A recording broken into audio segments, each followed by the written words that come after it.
ಅಂದ್ರೆ ಮಗಳಿಗೊಂದ್ ನ್ಯಾಯ, ಈ ಮನೆ ಸೊಸೆಗೊಂದ್ ನ್ಯಾಯನಾ?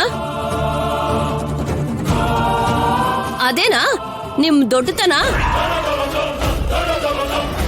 ಇದೇನಾ ನೀವ್ ತೀರ್ಪು ಕೊಡೋ ರೀತಿ? ಪಾರ್ವತಿ, ನೀನೀಗ ತಪ್ಪು ಮಾಡಿದ್ಯಾ ಅಂತ ರುಜುವಾತಾದ ಮೇಲೇನೆ ನಿನ್ನ ವಿಷಯದಲ್ಲಿ ಅತ್ತೆ ತೀರ್ಮಾನನ ತಗೊಂಡಿದ್ದು. ಆದ್ರಲ್ಲಿ ರಾಜಿ ಯಾವ ತಪ್ಪು ಮಾಡಿಲ್ಲ ಅಂತ, ಅವಳು ಯಾವತ್ತೂ ಮಾಡೋದು ಇಲ್ಲ ಅಂತ ಗೊತ್ತಾಗಿ ಆ ನಂಬಿಕೆ ನಮ್ಮೆಲ್ರಿಗೂ ಇರೋದ್ರಿಂದಾನೆ ಅವರು ಈ ನಿರ್ಧಾರನ ತಗೊಂಡ್ರು. 2 ಘಟನೆಗಳನ್ನು ಒಂದಾಗಿ ನೋಡ್ಕೂಡ್ದು. ಹೌದು ಬಿಡಿ, ಅವಳು ನಿಮ್ ಹೊಟ್ಟೆಲ್ ಹುಟ್ಟಿದ ಮಗಳಲ್ವಾ, ನೀವ್ ಏನೇ ಆದ್ರೂ ಅವಳಿಗೆ ಸಪೋರ್ಟ್ ಮಾಡೋದು. ನಾನು ಹೊರಗಿಂದ ಬಂದವಳಲ್ವಾ, ನನ್ನ ಹೊರಗಿನವಳ ತರನೇ ನೋಡ್ತೀರಾ. ಏನ್ ಮಾತಾಡ್ತಾ ಇದ್ದೀರಾ ಚಿಕ್ಕಿ? ಅವಾಗ್ಲಿಂದ ನೋಡ್ತಾ ಇದ್ದೀನಿ.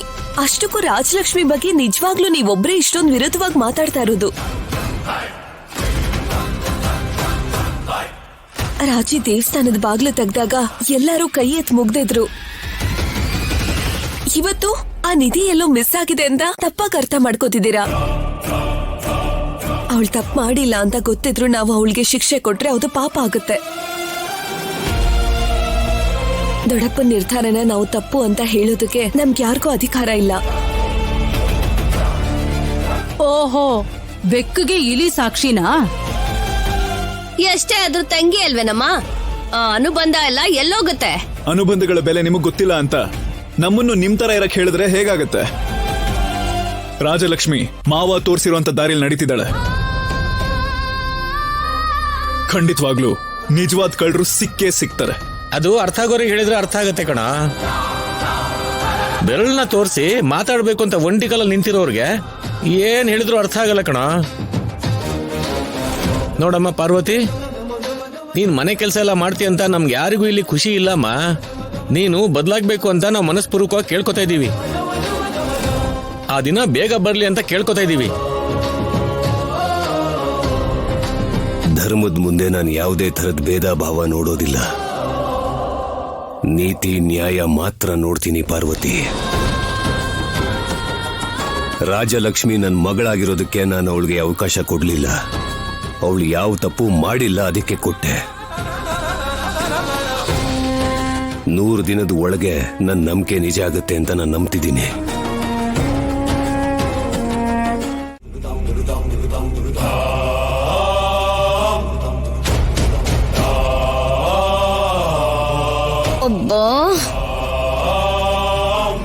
ಅಬ್ಬಾ, ಆ ರಾಜಲಕ್ಷ್ಮಿ ಕಾಫಿ ಕೊಡ್ತಾಳೋ ಇಲ್ವೋ, ಆದ್ರೆ ಅವಳಿಗೋಸ್ಕರ ಕಾದು ಕಾದು ತಲೆನೋವು ಇನ್ನೂ ಜಾಸ್ತಿ ಆಗ್ತಿದೆ ಅತ್ತೆ. ಕಾಫಿ ಬೇಕು ಅಂತ ಹೇಳಿ ಎಷ್ಟೊತ್ತಾಯ್ತು? ಹಾಲು ಇನ್ನು ಕಾಯಿಸ್ತಾ ಇದ್ಯಾ ಅಥವಾ ಹಸುನೇ ತಗೊಂಡ್ ಬಂದು ಹಾಲು ಕರಿತಾ ಇದ್ಯಾ? ಆಗೋಯ್ತು ಅತ್ತೆ, ತಗೊಂಬರ್ತಾ ಇದ್ದೀನಿ.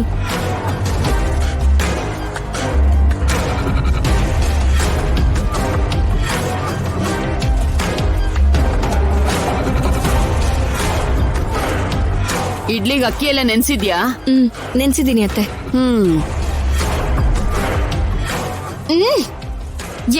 ಏನೇ ಇದು ಕಾಫಿನ? ಇದಕ್ಕೋಸ್ಕರನ ನಾವ್ ಇಷ್ಟೊತ್ತು ವೇಟ್ ಮಾಡಿದ್ದು. ಇದು ಮನ್ಸಿಟ್ಟು ಮಾಡಿರೋ ಹಾಗಿಲ್ಲ ಕಣೆ, ನನ್ ಮೇಲ್ ದ್ವೇಷ ಇಟ್ಕೊಂಡ್ ಮಾಡಿದ್ಯಾ ಅನ್ಸುತ್ತೆ. ಕಾಫಿ ಪುಡಿ ಜಾಸ್ತಿ ಆಗಿ ಕಹಿ, ಸಕ್ಕರೆ ಜಾಸ್ತಿ ಆಗಿ ಸ್ವೀಟು. ಇದಕ್ಕೇನ್ ಹೆಸರು ಇಡ್ಬೇಕು ಅಂತಾನೂ ಗೊತ್ತಾಗ್ತಿಲ್ಲ. ಅಯ್ಯೋ, ಹಾಗೇನಿಲ್ವಲ್ಲ ಅಶ್ಮಿತಾ, ಚೆನ್ನಾಗೇ ಮಾಡಿದ್ದೀನಲ್ಲ. ಅಲ್ಲನ್ ಟೇಸ್ಟ್ ಮಾಡಿ ಇಲ್ಲಿಗೆ ತಗೊಂಬಂದಿದ್ದು. ಕಳ್ತನ ಮಾಡೋರ್ನ ಸ್ವಲ್ಪ ದೂರ ಇಟ್ರೇನೆ ಒಳ್ಳೇದು.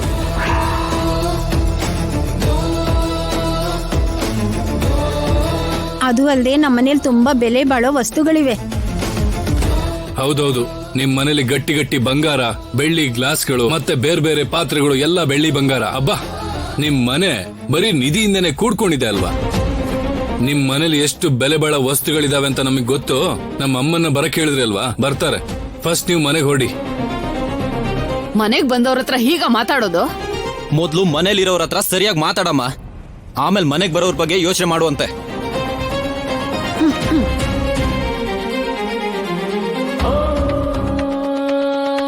ಏನ್ ನೋಡ್ತಾ ಇದ್ಯಾ?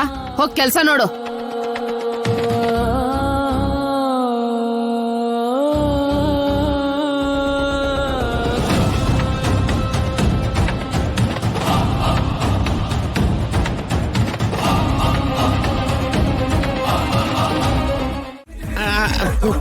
ಅಣ್ಣ ಚೇರ್ ಏನಾದ್ರೂ ಹಾಕ್ಲಾ?